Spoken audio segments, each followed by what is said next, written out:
time, I'd like to ask everyone to please rise with pledge of allegiance. I pledge allegiance to the flag of the United States of America, and to the republic for which it stands, one nation, under God, indivisible, with liberty and justice for all. Welcome. What's that? I think these are the minutes we approved. Okay. You want to do that? Sure, I make a motion to approve the minutes of January 24th. All right, all in favor? Aye. Aye. Nice job, Steve. Hey. You'll be a clerk before you know it.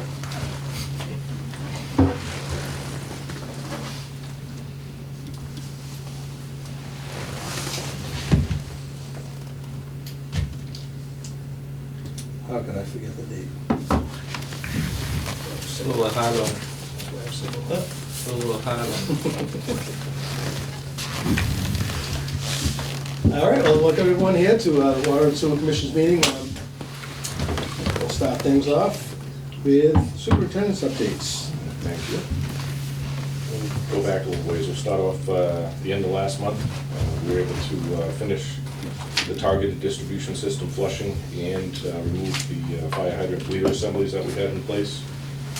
Got that done right before that major cold snap set in. That weekend of February 3rd and 4th, the on-call technician, assumably, was going to be very busy, and he was. Multiple broken pipes, frozen meters, sprinkle lines, all of the fun stuff. We actually had to call in additional help to respond because the calls were starting to stack up. So our foreman came in, assisted the on-call person. Do you want to work Took freeze care. Yeah, there was quite a few. Yeah. More larger pipes than smaller ones, which is a little bit odd. Yeah, this was a different sequence of events than what we typically see. But, yeah, so the fire department was out. At the same time we were responding to calls, we were in coordination with them. They were taking care of all of the larger breaks, the sprinkler lines and stuff like that. They did respond to a few domestic calls and shut water off at locations, which saved our on-call technician and foreman from having to break away and respond to those. Some of the larger ones, a couple new ones that were different from what we've seen in the past. Typical places, we responded to Wheaton College. Fire department was actually down at Red Mill Village. Roche Brothers Plaza, Let Go Again, Norton Country Club, and 274 East Main, some of the bigger ones. Most roads are self-take? The side compartment to the right, where Dollar Tree used to be, it's vacant, so the pipe let go in there. Why is this like this? That's a good question, Steve. Someone's talking on the other end. That's unacceptable. Living coincidence, coupled with other surgeries. I think that is, Yeah, I think it's the news again. that's not gonna be. I don't see There's no it. Oh, you can hear the news, sorry. Just can't hear all that. He's Insurance covers your vehicle accidents. But it doesn't cover expensive right now. See, do I get a trick or thing on something? That might be the whole. You'll be on the hook for unexpected repairs. A broken AC unit costs over.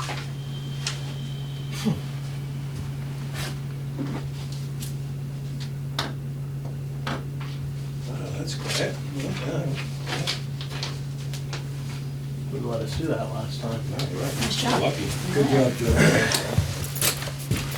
You want me to back up a little? No, I heard it all. You might have missed some stuff. No. Yeah, thankfully I didn't stick around too long. As I mentioned, Steve, it was very odd at the way the freeze-ups happened. Typically pipes will freeze and then we'll get calls days later as they thaw Yeah. and break. And even the fire department mentioned that this was such an aggressive cold snap with the wind that they were very surprised at how quickly the calls came in during the event and not days later. So we've actually still been responding to a few calls that have been coming in as residents have finally noticed that pipes in their house have started to leak or that the water meter is leaking slightly. They still had enough water pressure, but now that they've ventured. Do we send out notices for people to be wary of that? Because I think I saw stuff on Facebook. Yeah, Was it from you, John? John put something out. Okay, so, Just Norton alerts. We didn't do a call maybe with that extreme temperature, we could have thought about it, but you don't wanna alarm people, but you want people to know. Yeah. So he sent out a text and I think a Facebook I post. think I saw and something on a, Facebook, but I wasn't sure if that was from you or email, not, yeah. Good. So, I was in Florida and we didn't have a cold snap. You didn't have anything down you there? were in the right place. So that's Dave. a life I was. Yeah, yeah, yeah. Maybe when we're anticipating -15, we'll send out a call next time, but. I mean, for the most part, we fared really good. You know, a couple known areas that were problems again, a couple new areas. We did get a few phone calls that Friday before, people asking our recommendations as far as, you know, running the water, opening cabinets, all of that.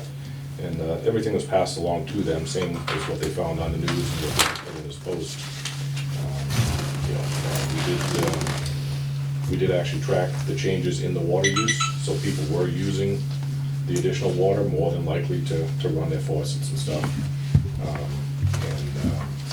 We actually were able to track as the pipes failed, the sprinklers, because they're rather large, we were able to track the drops on the tanks and the response time for when they were isolated and shut off. So, you know, we're in a good position. We didn't return fully back to what we consider normal. We still think we're having some type of a small leak going on. It could be multiple small leaks. A few of the meters that we've gotten some calls for over this week are adding to the anticipated use. So we're not back to exactly where we were when we started, but nothing that appears to be major or, you know, alarming right now.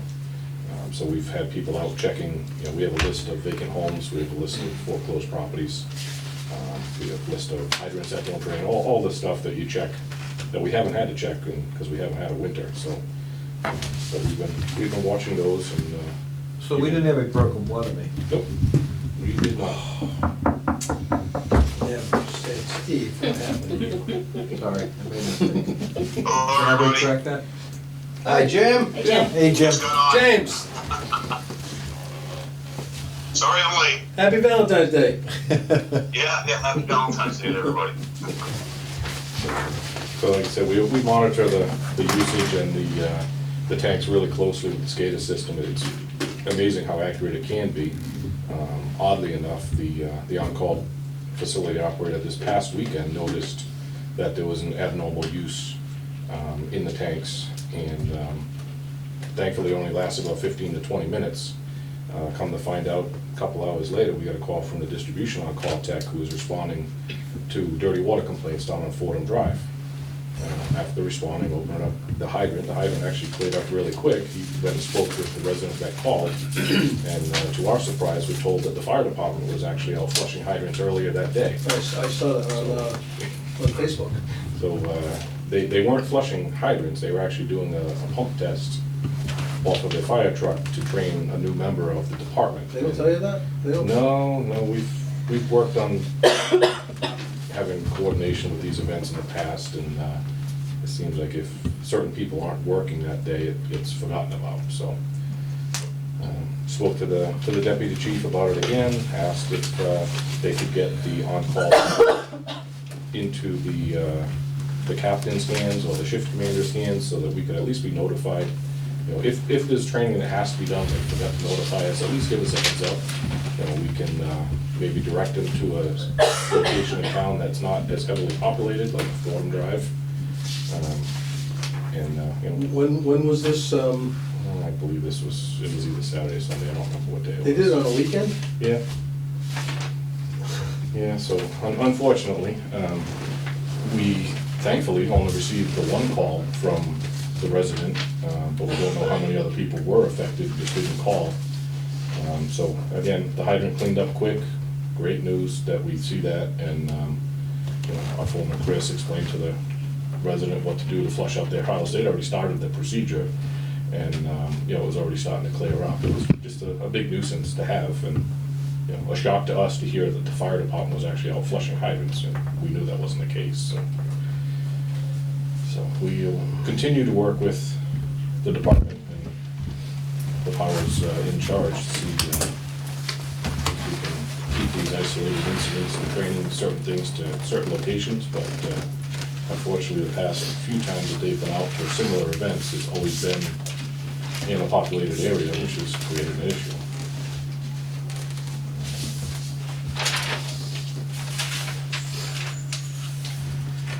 We'll jump right over to spring flushing. For more than a few years now, we've been unable to complete, a full townwide flushing of the distribution system.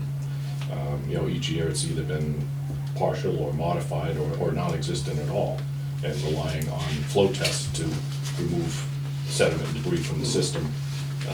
In, hopefully, knock on wood, a very short period of time, we'll have confirmation and approval to run our second new well 5A, which is very close to completion. So we'll have 2 new wells online, giving us the water, volume that we need to more than likely finish any more programs that we need to do in the future. One concern and things that we've been looking at is obviously the lack of winter that we haven't had. So, the snowfall is 22 inches below normal for Boston, probably very similar for this area here. So that equates to a significant amount of water that's not in the aquifer and not slowly penetrating back into the aquifer if we head back now. So we're anticipating seeing similar drought conditions this summer as we did last, which would mean there's going to be restrictions in place from the EEA, from the DEP. So we're actually thinking about starting the flushing program earlier than we have in years past. Weather permitting, right now we're actually looking for a mid-March start point, so that we can run, if we run the full 10 to 14 weeks as we have in the past, it would get us, towards the end of May, where hopefully, we see a wet spring and we don't see, impact of a drought that early on in the summer. What are we running for hours now? It's all over the place now because we don't have 5A online.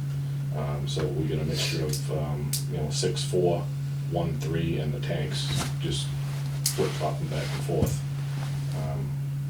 It'll be a brand-new learning experience when 5A comes on with 6.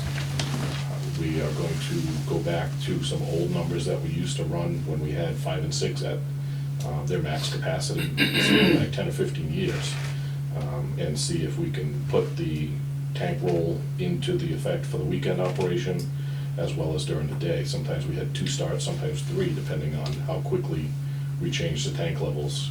So it's going to be a learning curve. We're working with the engineers. We just finished the optimum water quality report that's going to go to DEP with recommendations for changing, lowering the pH as something we've always targeted that we wanted to do, and possibly increasing the dosage of product that we use is called Aquameg. It's a phosphate blend sequestering agent, so that will offset any implications that DEP believes are happening because of the pH being lowered. Did you get that from, does that come from Caris too? Is that? That does, That yeah, does. but that's not affected. Oh. That portion of the facility thankfully did not suffer any damage.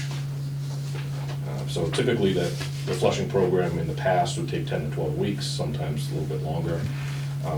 We really anticipate that we're going to cut that time frame down because the water quality has improved so much with the water treatment facility being online. Obviously, we can't see into the pipes, we don't know what's stuck on the bottom, but the flushing that we have done till now, the flow tests and the sprinkler tests that have been done, we've, again, knock on wood, haven't had any major impacts like we did prior to that facility coming online. So everything points to, a quick turnover of the water in the pipes, light scouring, because I don't believe there's any sediment that's readily available to come off.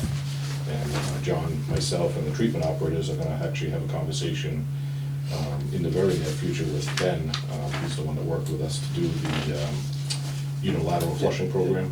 And we want to run some flow rates and ideas by him, possibly throw it into the computer model and see if some of the areas that we wanted to change with our flushing sequences and operations, what they would do based on the model, and then we can compare that to what they actually do in the street. In years past, sometimes the model wasn't as accurate as what we saw happen in the street, so we want to just get an idea of what it's going to do. We don't want to create low pressure areas, things like that. So the process, and with the additional water, it would be great to be able to actually finish it. I mean, we made it, it's just been clean. We made it pretty far last year. And, there were some sections that we weren't able to complete, but again, knock on wood, we've been pretty lucky.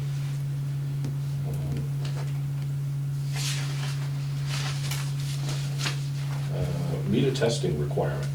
I know you guys have nothing better to do but read through the rules and regulations, but in there, section 4, 4.8, it states that all residential meter installations will be replaced within 10 years of the installation date. Now, those are done by the department at our expense. We varied a little bit on the 10-year because a lot of times you get a meter that has very low usage, and it can exceed the 10 years by 15 years, a good 5 years. Sure. We've seen some that are in there since the 80s, and they're still working Yeah. perfectly fine. We've seen meters that have been requested to be tested that are very old and come back still within their accuracy limits. So it's really throwing money away if the meter is working. It really doesn't need to be replaced as of 10 years. This was an old recommendation. Another part of this regulation is that all of the non-residential meters, which we consider commercial meters, anything 1 inch and larger, are supposed to be tested every 2 years. If they fail or under-register, they need to be replaced. This is supposed to have been done under the occupant's cost, the owner of the building, or the tenant, however they make the agreement. It hasn't been done for a very long time, or it hasn't been enforced. So we're in the process now of looking at just how many commercial accounts we have. We're gonna draft a letter, send it out, ask these companies if they have been performing testing and just not providing us with the data, if they could get that over to us. Obviously, we wanna review it and verify that they're working. More than likely, they have not. And we would remind them of the rules and regulations and the testing requirements. And again, the testing would be on the owner. If we're gonna send, I'm sorry to Yeah, no, interrupt, but please. if we're gonna send something out like that, which I agree, could we also add, because we need to send something out for them when they do their testing, their pump testing. Mhm. We need to know that. And we obviously know that there's a lot of people out there that may not know that. New companies in, they may not have seen the letter that we Sure. sent out prior. Maybe piggyback if we could. I don't wanna be too, No, we can provide them with as much information as possible to try and get everybody to remain compliant. It's in everybody's best interest to do it. and if we're gonna mail something out, it'd be nice to maybe Sure. double dip on it, to. So the testing is on the burden of the owner to test their own well? Correct. So Aquarian doesn't do it that way. If you're familiar with Aquarian Water, they actually have a consultant that goes around and tests all the commercial meters and bill the client for the service. That way it's all consistent. I'm just saying Yeah, that that's the way they do it. No, I mean, we're in the beginning process now. We actually gave a call to Joe Sullivan, the owner operator of Regan Supply and Testing, the gentleman that we've used his family since early 90s. Yep. Joe, his dad, his wife, we've worked with every single one of them. They were the ones that performed the townwide assessment and evaluation of the meter sizing back in, it was 97. They recommended downsizing many of the meters in town, which we took on as a department and actually handled that and generated a decent amount of revenue because the meters were oversized. At the time, it was popular to put in the water meter and have it be the same size as the supply line, Right. which isn't always necessarily, the We right usually option. drop it a size. Yep. So that was 26 years ago when that was done. I don't know if there's a recommended timeline of how often your system should be assessed as far as size goes. But, I would like to bring them in, actually talk to them about at least looking at some of the major meters. Focus on Wheaton College. Some of their meters there, again, are sized based on the piping coming through the building. And with the improvements that have been done with different style toilets, low flush heads in the showers, there's a good chance that, if that meter needs to be replaced because it's either out of date or isn't working correctly, that it could be downsized, and obviously the smaller size would save them some money as well. Terry, do you have people on staff that do that? Yeah. So, Meter surveys, backflow surveys, testing, yeah. and so, again, quickly, we spoke with Joe, he's he's looking forward to retiring. I don't think he's gonna retire anytime soon, but we did speak to him on the golf course today. So, he had recommended with other towns that he's worked with, that where they haven't been faithful with this type of testing, is that they would go out, they would test all of the large-scale meters at once to have a baseline. Focus on any replacements and repairs that are necessary for the municipal meters first, show that you're correcting your incorrections in-house, and then go ahead and either look at recommendations for downsizing meters or replacing them. You know, we have a sole source for our meters, we use Thai Sales, so you know, there could be some lead time issues with certain size meters based on the way the economy is now. But one of the things we need to look at and what we want to put in that letter so that it has some teeth is a timeline, when they have to comply by, or at least coordinate with us by. You know, if they can, you know, hey, I got a meter on order, it's gonna be 36 weeks before we see it, you know, at least we know that they're in the process and not just blowing off what we're asking them to do. So I don't know, Steve, you may have had experience with this in the past, I don't know with the current economy if it's gonna be similar, but you know, how could we word that in a way that would be, you know, obviously mandating that it gets done, but, you know. Well, the way Aquarian does it is they make you do it annually. Okay. And it's clockwork. I mean, they establish a date that they're gonna do it, and it's, you know, they obviously has to be coordinated to shut off your system so that whatever, unless you have a bypass. But, I don't know, with today's world, I don't know what to do. I don't know what to tell Everything's so you. unique right now. I don't know what the rules are, maybe. Yeah, you so know. depending on the size of the meter, there's recommendation by AWA on how many times, so you know, in 10-year period, you would test it. So residential, I mean, as you know, there's really rarely any reason to do that, but 8-inch and 6 and 8-inch is around a year, every year. 2 to 3, I think it's 3 to 4, so it's kind of based on size, but also type. So there's also the newer meters now that you don't have to test, they're just good for 10 years. When the battery runs out, you just replace it. So that does solve a lot of issues moving forward. And it might be something that some of these, you know, customers might want to look into to just purchase it. They're going to have to start paying for the test. Makes sense. Yeah, one other thing that we had talked about quickly was, you know, looking at a time frame, you know, either basing it on a standard that's been used all along, or basing it on the individual location use. You know, if it's a big meter, but it's extremely low usage, there's a good chance it's not gonna need to be tested every 2 years, 3 years, maybe 5 years. You know, but having them on some type of frequency, so definitely something we can talk about a little bit more. Yeah. If you have people that are in the department there and. Oh, we do a lot of meter projects, yeah. So I worked on the Spinnaker auto job, we built a brand new system. And within, I don't know, 3 months after we built it, we had, because of the cycle, we had to pay to have it tested. It was like ridiculous, but that was Aquarian. Aquarian basically said, nope, these are the rules. There were no exceptions to the rules. Oddly enough, John and I were speaking about something very similar, is that, you know, when a brand new meter went in, obviously it was certified and tested from the company we got it from. You know, you wouldn't wanna tag them with a 2-year requirement. You know, it just seems foolish. It's a waste of time for the tester and a waste of time, obviously, you know, for the owner occupant to pay for that. So, you know, all of those things are just something that was never, if there was a plan in place many years ago, it isn't in writing anywhere that I can find, so I think it's time to develop something of our own as we move forward. You know, that generates our revenue. You know, we need to make sure that the water that we're supplying is being recorded accurately, not only for our revenue, but for Mass DEP, for for water, you know, balance against our pumping records and all that, so there's multiple reasons behind it, as well as also showing the customer peace of mind that the meter is working. You know, it may be 2 years or maybe 3 years, but it was tested and accurate as of that date. You know, some people like to see those type of documents in hand. So I jumped around a little bit. Another letter that we're working on is the sewer connection letters. So very soon, the Norton Sewer Department is gonna be sending out reminder notices to residents who must connect to the municipal sanitary sewer system.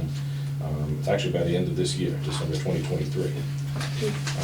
The original project was completed in 2016, so the 5-year requirement at the time would have been to tie in by the end of December 2021. That 5-year connection was extended to 7 years a couple town meetings ago.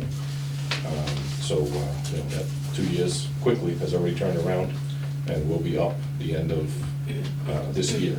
Okay. So we're gonna send out notices very quickly. I believe the process for changing it on the bylaws is in the works right now. It has to go through the Attorney General's office.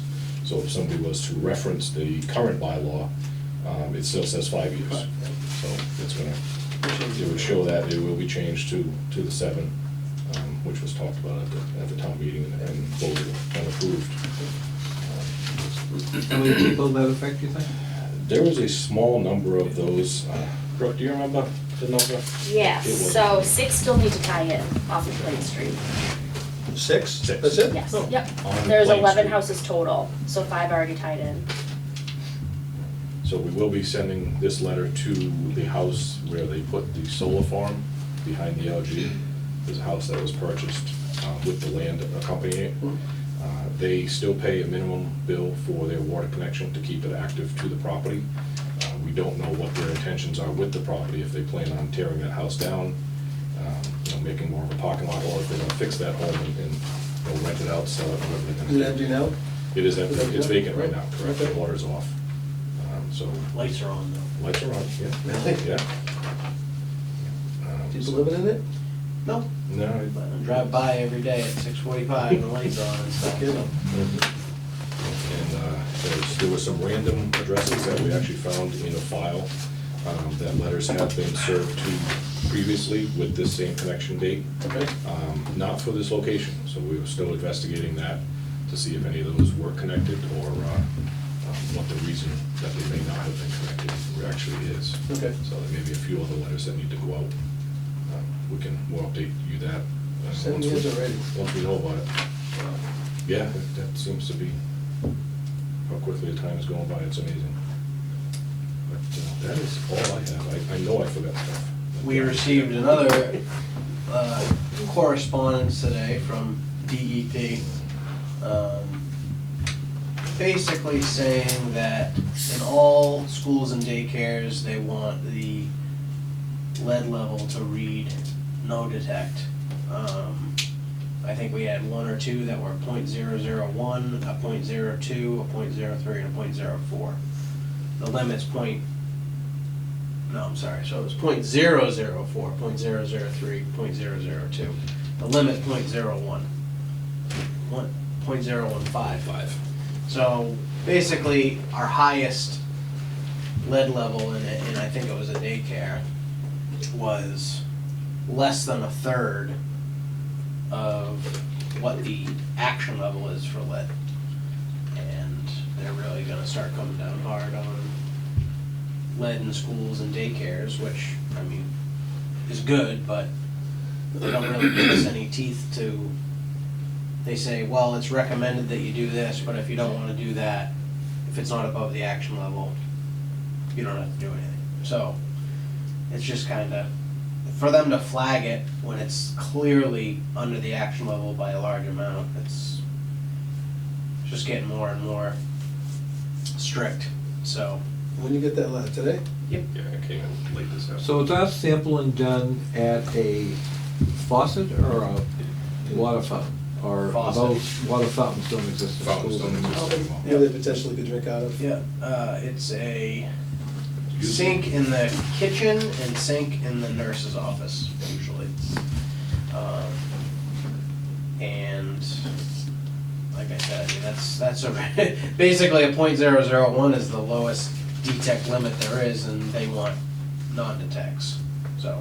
So I know with water fountains, back in the olden days, the fountain, if it was a refrigerated water fountain, those components contain some sort of lead copper fitting.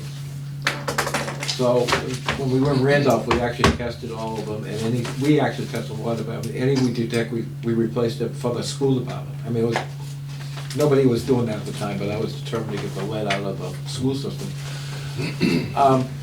Do we know if faucet, I mean, I imagine the faucets in the schools are a gazillion years old, is that a potential source? of Yes, them? so we've had at least 2 high lead levels above the action level in schools, and they've had to replace the faucet with a lead-free faucet. Remember that? And then Okay. somehow, with a lead-free faucet, one of them still exceeded the action level. This was not this past sampling round, it was before, so, which we have our doubts about their water turnover habits. But, yeah, so I mean, yeah, you are dealing with, especially when you come to the Yell School, the Solomon, probably, maybe not the Solomonese, but Solomonese, LG, you know, you're looking at old fixtures. You know, I don't know how old the two elementary schools are, but the Yell School's gonna be, That's oof, That's been in probably this. 80, 70 or 80 years old, so. That definitely is a source, but, you know, when you're talking about, this is what the action level is, and you're under it, you still want people to, you know, especially like a daycare, you know, you're asking a small business to go into their pocket to fix something that there's nothing wrong with, so. Yeah, but that's where we're headed, so. So we're required to bring it down to non-detect. Is that something, so is a burden on us to replace the water So service? Basically, we have no, we have no real jurisdiction over the schools, how the school takes their samples or what the school has to do. It says right in the letter that it's recommended that they either flush the system, put a no drink sign on it, or offer bottled water. But it says, but if they don't wanna do that, and it's not above the action level, there's nothing that they really have to, you know, we don't have any teeth to do anything. Basically, if you have a sample in the schools that comes back above the action level, you can get DEP involved to kinda lean on the person to fix it, but if it's not above it, there's really nothing they can do. It's just, it says recommended right in it, so. And then we have one distribution sample that comes back high, and I send a letter and send someone to the door every sampling period, and they keep taking their sample, so we're thankful for that, but, yeah, so I mean, there's really, you know, we've had, when we had exceedances, we were able to get DEP to send correspondence to the school, but, So what are we gonna do with this letter? we're gonna give it to them and say, this is what Mass DEP wants, recommends you do, and it's their decision whether they wanna follow it or not. You So know, I is mean, that- it says right in the sample result that it doesn't exceed the action level, so it doesn't count against us in any way, but they do want. So you tell them to run the water before they use it, or? I'm gonna tell them exactly what the letter says. This is what they recommend to do. And it's probably in your best interest to replace whatever the fixture is with a lead-free faucet. Which, I mean, I'm sure some of them are, but they're old. So, not lead-free stamped, but I'm sure a lot of them don't have lead in them. So you just send this to the school department or the individual building? I send it to the superintendent's office for the schools, and then the daycares, I send it to each daycare. But I address what sample location it is for the school. But it's irritating that samples that aren't collected by our technicians count against us. But that might be changing, so. Who That is the knows? call. Why can't we sample them? I'm Because just curious, it's supposed to be a customer sample. even with the schools and the daycares? Yep. Oh, They're the only ones that can control the amount of time that it's down. Verify that the water hasn't run. You know, you want minimum 6 hours of downtime prior to taking the sample. So the owner or occupant is the one that's supposed to certify and sign on the chain of custody that that was done, and that it was a first draw sample taken to prove that you're sampling the product in the pipes and the fixtures, not anything from the street. So it's fine to do flushing up until you take the event, and it's recommended to do flushing in certain ways, and all of that information has been provided to the schools and daycares. Whether they choose to do it or continuously do it the same way is unknown to us. Sample results tend to indicate that they may be a little bit lax in the flushing, where we've had issues in the past and there's been an exceedance. Again, DEP has kind of leaned on them a little bit. We've explained to them the importance of doing the flushing in a certain way, and the repeat sample comes back perfectly fine as if there was no issue at all. So it's, you know, I just don't think it's taken as seriously as it should.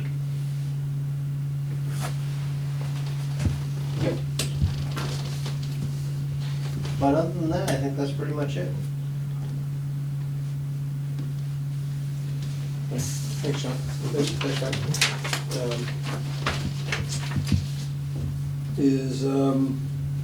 All right, the new build at 192 Taunton Ave, is someone coming in? Is I Peter here? forwarded him the agenda, so. You don't have to push that one off. All right, Tara and or Steve. Steve? How you go? You on? Sure. Can you hear me all right? How you doing, kid? I'm doing great. Outstanding. Yeah, let's take a break from all this clean water talk. Dirty water. So, Cobb Street generator. Shockingly, we have a new ship date. So instead of the beginning of March, it's now the end of March. March 28th is now what they're being quoted from the supplier. So we're just continuing to monitor that. But at this point, Frank, I think we should do meet out on site with Howard and the contractor for a pre-construction conference in mid-March, just so that we're ready for the delivery Sure. of the unit, hoping that it's not going to get delayed again.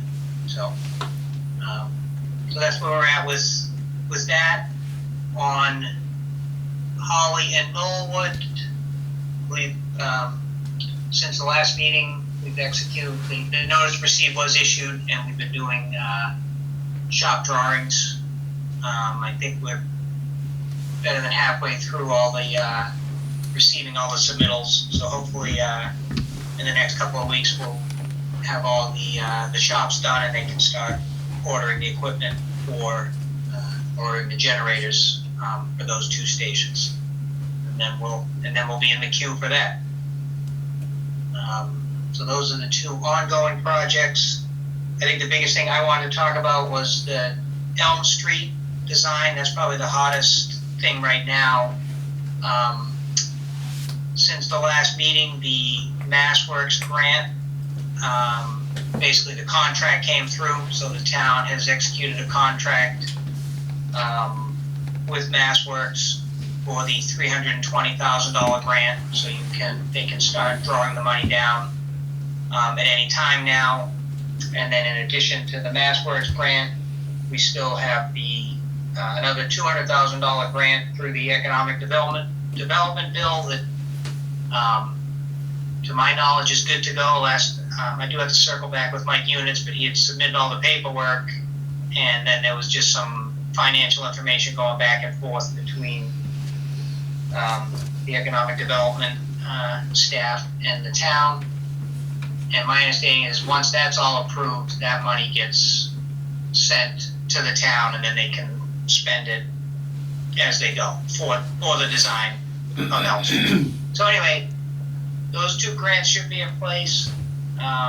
So we would like to get going on the design so that we can start answering the questions that are coming up, regarding some of the biggest things will be getting preliminary information, but then the public outreach piece, talking to, Frank, I know you're trying to get a meeting with the permanent building committee, or at least get on an agenda or a shared meeting or something at some point to talk about how these schedules align or don't align, and see if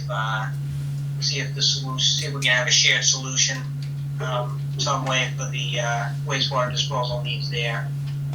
I think we're going to need to meet with the Reed and Barton people early in the process and talk about what their real plans are out there and what we're looking at. I think in the end, as we get the design done, we're definitely looking. And the email I forwarded today with the engineering agreement was a chain about the town meeting vote, because ultimately you'll need to appropriate the construction monies in October, and I think in order to get a town meeting vote, the public outreach, we're gonna have to get some good information out there about, how this is gonna work and how it's gonna get paid for, so that people will know what the deal is. So that's all part of the engineering scope. So I know I just said that today. Right. Tara has copies with her. Again, all the reimbursements, so as we incur an invoice against that contract, then we would submit a reimbursement request in order to be able to draw the money out of the pool of grant monies, basically. So all of the money for that design is being paid through the grants. So I guess I would open it up to questions. I would leave it to you guys if you want a chance to look at the agreement, whether you want to act on it tonight or at the next meeting. The sooner the better, but I also understand I just sent it out, so. Any I read questions? it. Imagine you guys read it. You didn't.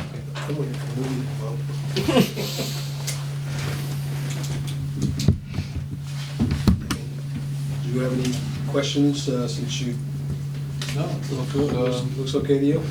I like the format of the contract, everything else, the scope looks good, and fee appears to be reasonable. It's a $7.5 million job, right? Is that what we estimate? 7.6 That million? is correct, yeah. Yeah, it includes sewer and water. Yeah. So it's pretty, quite a project, Well, to say the least. I'm certainly okay with this, if you're okay with this, too. Yep. So we can either vote and sign tonight, or we can, we wouldn't want to wait a month, do we? Sooner the better, right, Steve? Sooner the better, right? Yeah, the sooner the better. If you can, Jim's on if you it. don't have any What's that? concerns about it, that Jim's would on be great. it. Jim, have you had a chance to look at the contract? I had a chance to briefly browse through it a few minutes before I was able to sign on, but it looks pretty good. I like that it's all grant money. If only other grants didn't come through as easily. Yeah, Well, if you want, I'll make a, Obviously, I can't be there to sign for it, but I'm on board with it. If you want to put it through tonight, that's fine.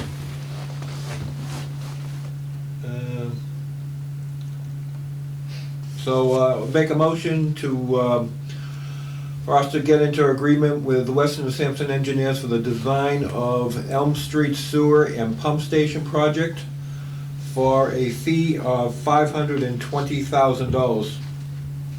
And that is, I don't think I have to say anything more. All in favor? Aye, I Oh, I think we're all set. awesome. excellent. Let's get started. Thank you very much. thank you. Thanks, Well, I Dave. think that's all I had to report on tonight, unless you got any questions on anything else right now on the sewer. We're good for Steve? Yeah, Sorry, did we have a second on that motion? I think Jim, I think so. Should we do this again? Since I don't think I asked for a second. I believe Jim said. Sorry. Jim did say, what's that? Wait, what happened? Did you second the motion? Did you second the motion? No, actually, I don't think I did. All right. So I'll make a motion again. Sorry. Nope. Not a sorry. problem. That's my fault. I make a motion for the commission to enter into agreement with Weston Sampson Engineers for the Elm Street Sewer and Pump Station project for a total design fee of $520,000. Second. Okay. All in favor? Aye. Aye. Aye. Thanks, Jim. Brooke, thanks. Sorry about Yeah, that. no problem. Sorry, I hate Nope, the Zoom thing. that was so- me. That was on me, I didn't ask.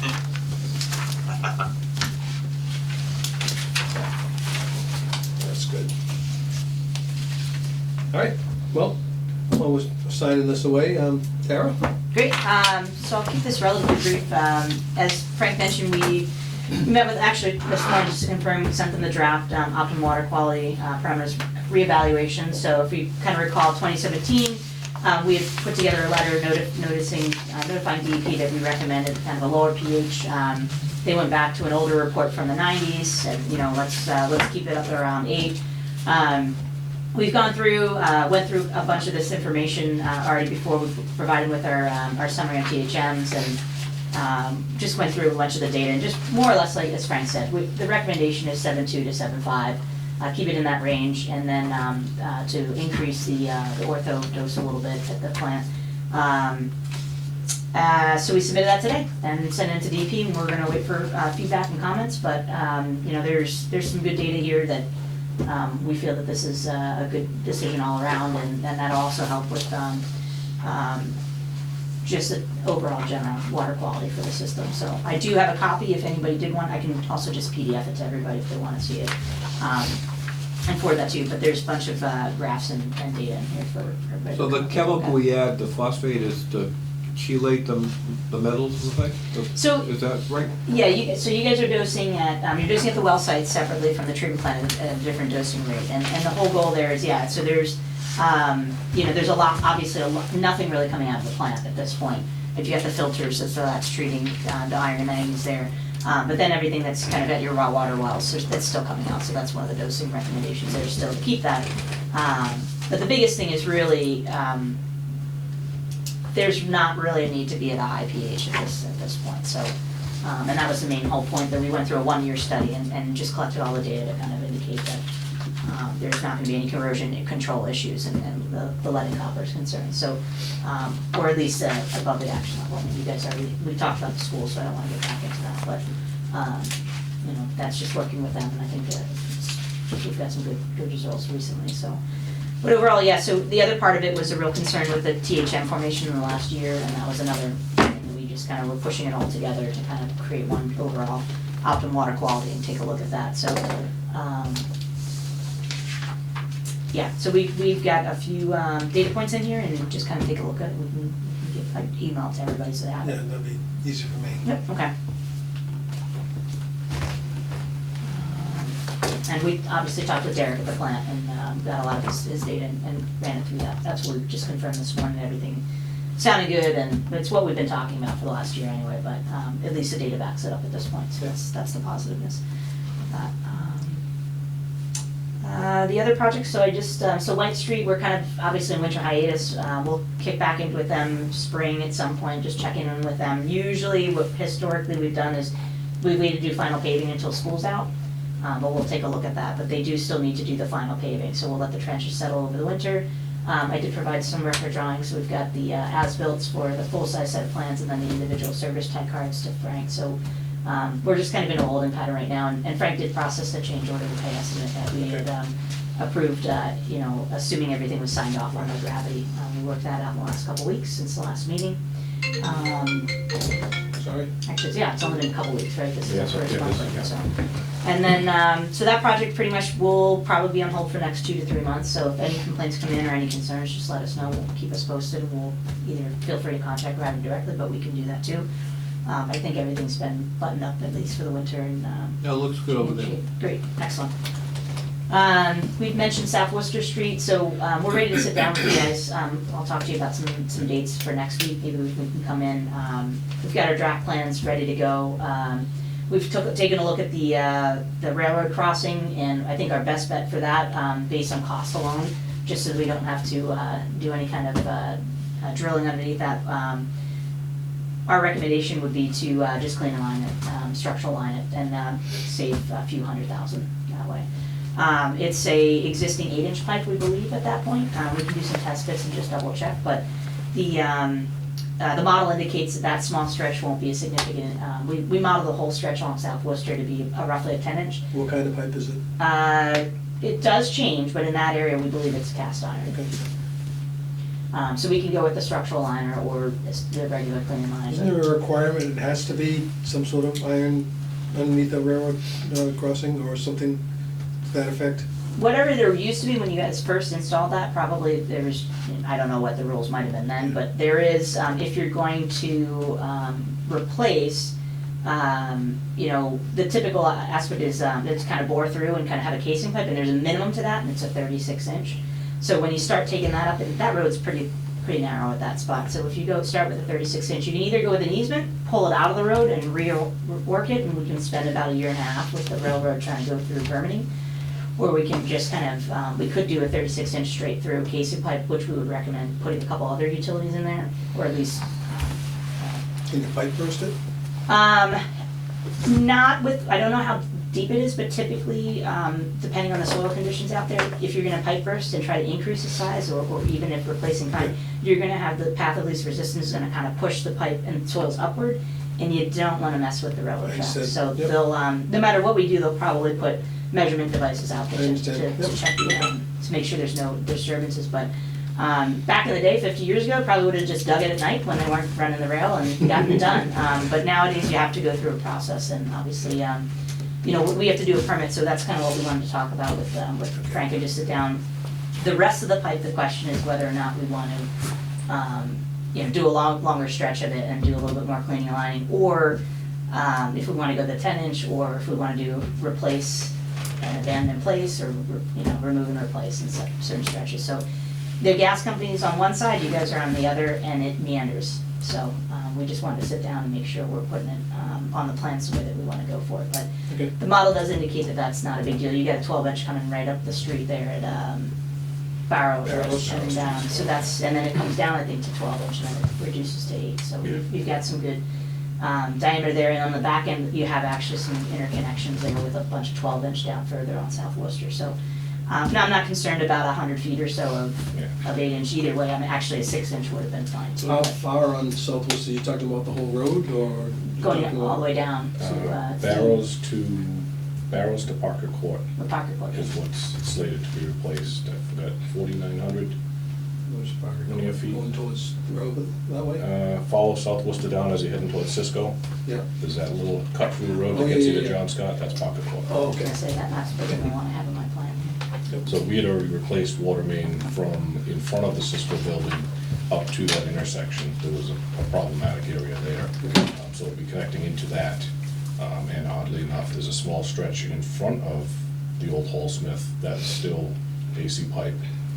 And then after that, we pick up again with Dr. Lyon on the opposite side of it, so. Yeah, for whatever reason, back then, the superintendent hopped around with some of the work, and instead of just continuing. Is it considerable? It's a decent Yep. stretch of pipe.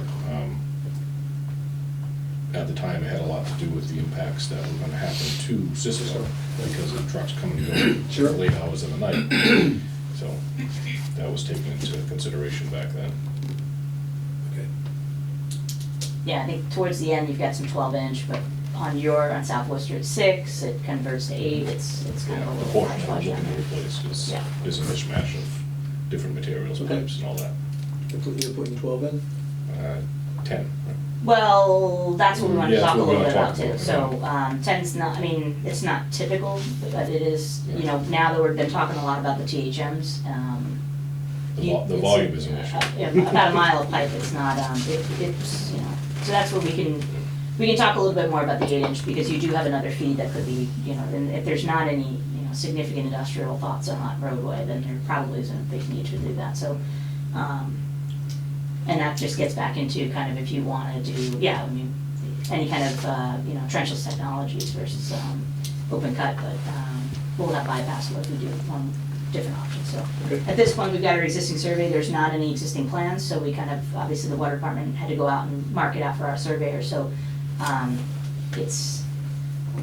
it's not, I mean, it's as accurate as it's gonna get, so it's a little concerning on that level of like, you know, if we do installation parallel to it, how much is it really gonna move around, and whether or not the original roadway was where it is now, and, you know, usually for the most part, it's kinda straight, but it does curve in some areas, but it's a narrow street, so we're talking about, one way of traffic, and then if we're doing the cleaning line across the railroad, we'll just close it in both directions, you're just not gonna have, any traffic through there, but there's some detours that'll be lengthy a little bit, but it hopefully won't take too long to get everything up and running. Okay, good. But that'll be, yeah, we ran the numbers, and 36-inch casing pipe with, even if you know, put in just your own utility in there, going out there for a couple weeks to do the work, if not, and then permitting, and it's $500,000 maybe. I mean, it just isn't, it just isn't cost effective to do that, so.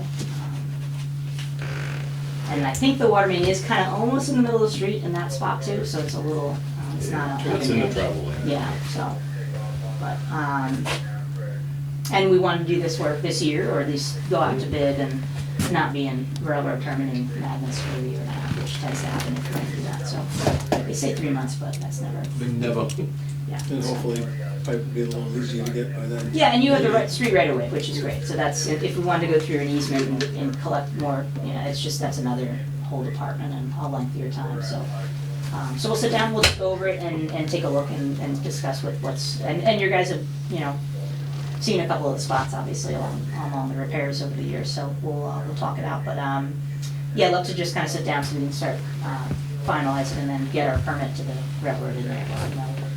One thing we will need from them is, or for that permit is, just a letter from town hall that states that the town is self-insured, so, I can send you over the highlighted section of that permit if it makes it easier, but I don't think that's too hard for, you know, to find. Used to be like a C8 permit or application or some number, letter number. Is that what you fill out? There used to be a form that used to. It used to be easier, and it's gotten more complicated. I mean, but I don't know the number now. I think I can't remember. A lot of them are going online these days, so everything doesn't really have the same numbers that they used to. But The application you filled out. yeah, MWA is 8M. There's like a The bunch of license yeah. agreement and all this Yeah. stuff. Transit Finding. Realty used to be the ones that reviewed it, and Yeah. yeah. So there's, yeah.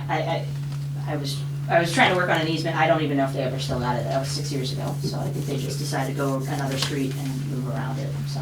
The big thing in those is you need to know the mile marker. You know what that is? Yeah, we've been asked that for the state, and you can't find them on some of the roads around town. Well, we have to go on the railroad to find out where the mile marker is, and, you know, that's how they track all this stuff. It's all their stationing, you know. But then you have to be trained in railroad safety before you go You on it. bet your life you do. Certified. So, Big, serious matter. yeah. Oh, no, I've gone through the training a few times, and the stories are not friendly.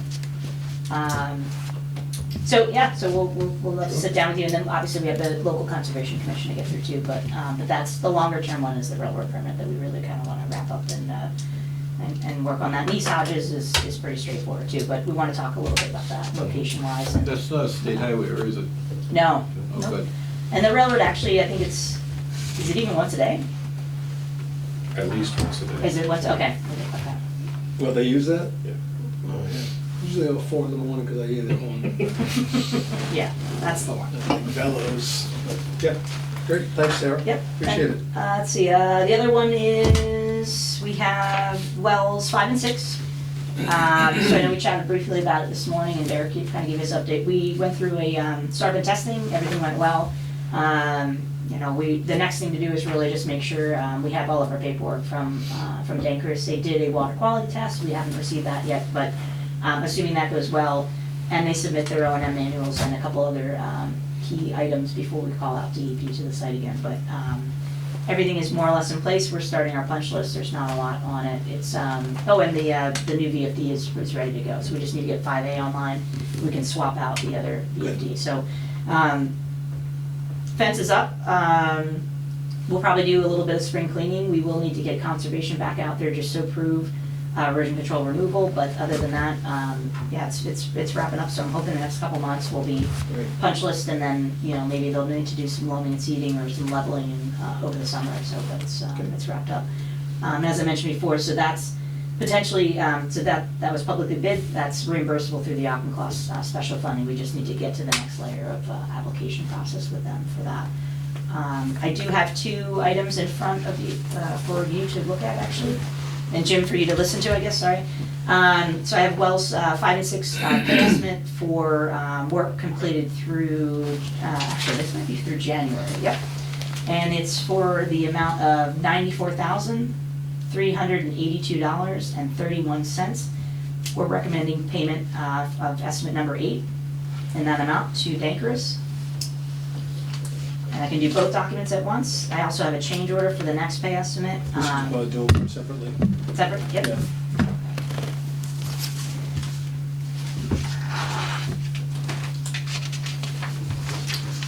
I make a motion to approve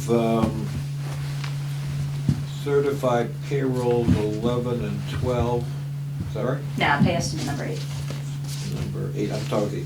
I make a motion to approve payment number 8 for wells number 5 and 6 replacement project for $94,382.31 to Dankerous Builders Corp.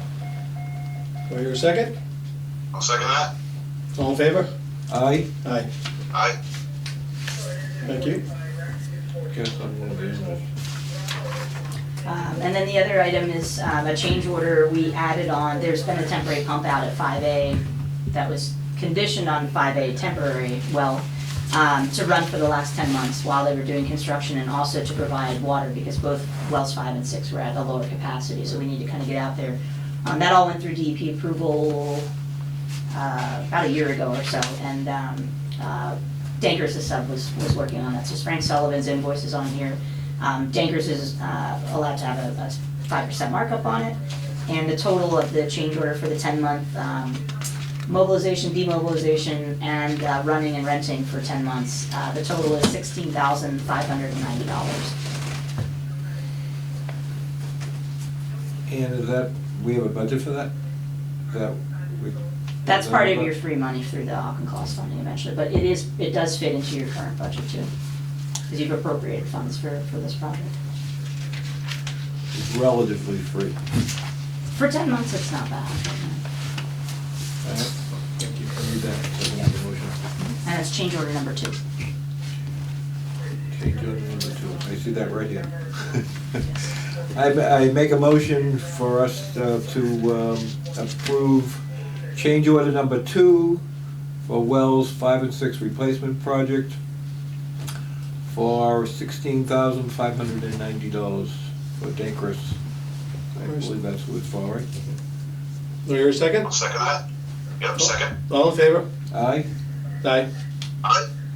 Thank you. So this approval only has one signature. And then make a motion to allow Frank to sign it. Okay, I make a motion for Frank, our water superintendent, to authorize to sign change order number 2 for wells number 5 and 6 replacement project. You second? I'll second it. Second? All in favor? Aye. Aye. Aye. Give that to Frank.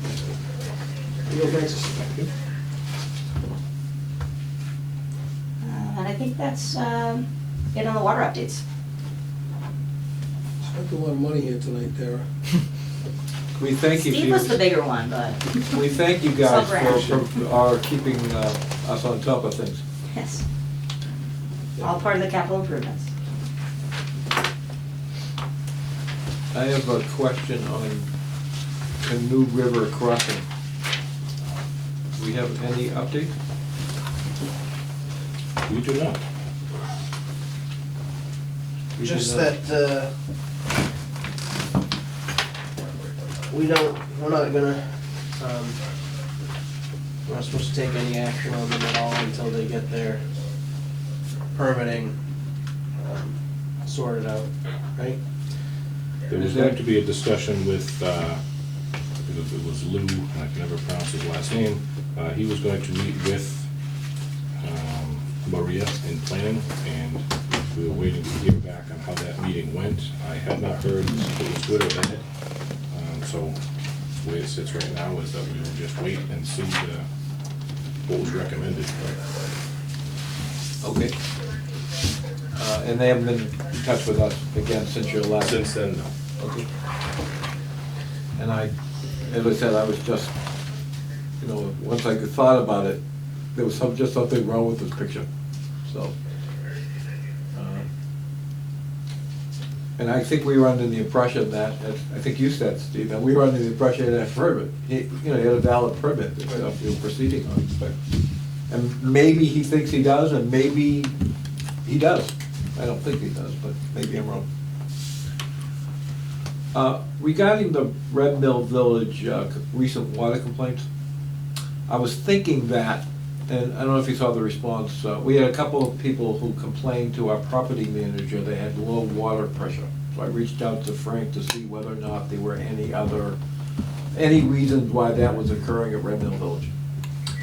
He said there is not, and he had not received any other complaints. So we reached to the homeowner, so Frank suggested that maybe their water filter, if they had such a thing, needed to be changed. But one particular homeowner said he didn't have a water filter, but he was still experiencing low water pressure over the last couple of days. So I'm kind of like, so I was thinking about maybe his water meter is clogged. All right, I mean, that's a possibility, right?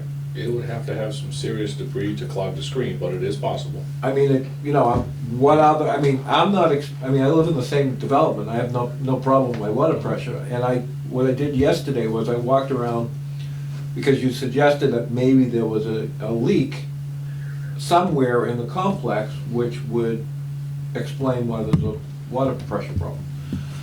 So we're in a gravel pit, so I walked around the entire complex and inspected all the catch basins to see if there was any movement of the water. It was dry yesterday, so I didn't observe anything there. I checked the irrigation ponds where all this water ended up. There was no ripples in the ponds yesterday.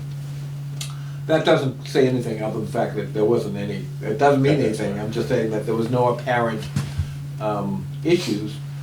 And do you know, do these people come back and complain to you? We have had no calls. All right, so we have a trustees meeting tomorrow night, and I'm gonna say something regarding it. Not that I expect 152 people to call you, but since I try to problem solve it.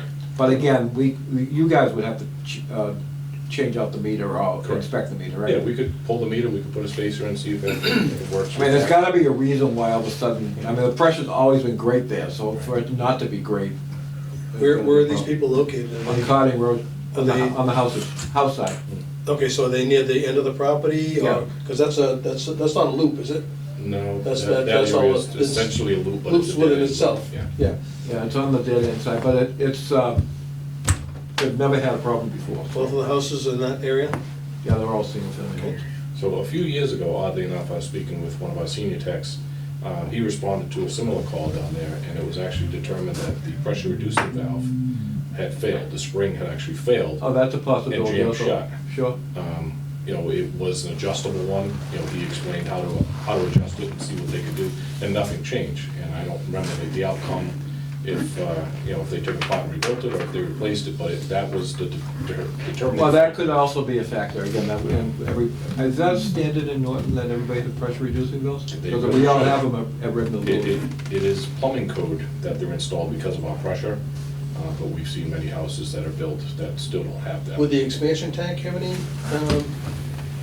on that? I know that's like a tap off of it, like a tee off of it. Would that? If the bladder Sediment. failed, you'd probably notice problems with the hot water tanks and stuff, because that would now become the pressure bladder. Yeah, yeah. But with the pressures that we have, I mean, you're easily 85 to 95 PSI down there at any given time. I Wow. mean, it's not a low pressure area at all. So it indicates either, like you mentioned, a blockage or a failure of a device.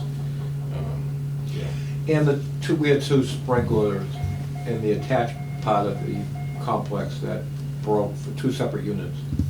But those are as far away from the That was my next the question. pressure as, I mean, I can understand it was next door, but in this case, it's in the opposite end of the complex. Was So- this before or after the construction? When you had that, the outside sprinklers? I'm assuming that was before the construction? Or was that recently? No, I don't know what we're talking about. You just talked about some sprinkler No, issue. fire sprinklers. Oh, fire They sprinklers. had pipe failures during the freeze-up. Yeah, the sprinkler heads were in uninsulated parts of the building, Mhm. and nobody could understand what, but we're dealing with that. Okay, No, these are fire sprinklers. The attached units are all sprinkled, gotcha. and the individual homes are not. And then we have two sets of duplexes, which are not sprinkled, because duplexes are exempt from code. Oh, Who knew? But we're dealing with that stuff, but again, I thought I would just do something to, I'll actually speak to the people tomorrow and Again, we told them to call you, but No, definitely have them reach out. We what can I tell you? Coordinate, and we can pull a meter and go. As I always tell the people, is I can lead them to the water, but I can't make them drink, and you can quote me in that if you want. Sure. Do we have any other topics anyone wants to bring up? Next meeting date? It's a month from today, I assume. March 14th, right? You say so. Yep. Yeah, That sound good? Yep. Jim agrees. yeah, Jim likes that. Yep, that sounds good. All right. Motion to adjourn. All in favor? Second. Second? Wow. Aye. Thank you very much.